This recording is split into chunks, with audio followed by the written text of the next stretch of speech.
Hi friends, இஷ்டமா சமைக்கலாம் சேனலுக்கு மீண்டும் உங்களை வரவேற்கிறேன். ஒரிஜினல் ஃபைல்ஸ் எல்லாமே கரெக்ட் ஆனதுனால என்னால் உங்களுக்கு நான் மார்னிங் சாப்பிட்ட டிஃபன் லஞ்ச் என்னால் ஷேர் பண்ணிக்க முடியல. நான் காலைக்கு கொள்ளு தோசை, மத்தியானத்துக்கு வரகரிசி சாதம், தண்டங்கீரை கடையல், இது கூடவே கத்திரிக்காய், உருளைக்கிழங்கு, வாழைக்காய் போட்டு ஒரு பொரியல் தான் எடுத்திருந்தேன். நைட்டுக்கு எப்பவும் போல் பப்பாளியும் ஜீரக தண்ணியும் எடுத்து நேற்றைய நாள் நான் கம்ப்ளீட் பண்ணியாச்சு.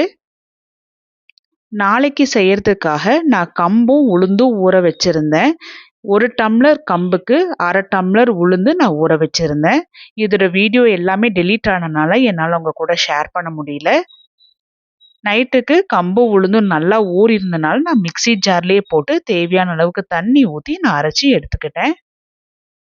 எப்போவுமே நான் டயட் ஃபாலோ பண்ணும்போது 7 o'clock நம்மளோட டின்னரை கம்ப்ளீட் பண்ணிடணும். அதுக்கப்புறம் அடுத்த நாள் காலையில் தான் 7 o'clock நம்மளோட கருஞ்சீரகத்தை டீயோட ஸ்டார்ட் பண்ணணும்.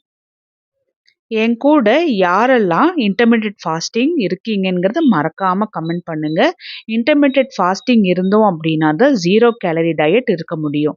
0 கேலரி டயட் இருந்தோம் அப்படின்னா தான் யாருக்கெல்லாம் என்னால் வெயிட்டே கம்மி பண்ண முடியாது, என் உடம்பே குறையாதுன்னு நினைக்கிறவங்களுக்கு கூட ரொம்ப சுலபமாக வெயிட் கம்மியாகும். உங்களுக்கு ஏதாவது டவுட்ஸ் இருந்தாலுமே மறக்காமல் கமெண்ட் பண்ணுங்கள்.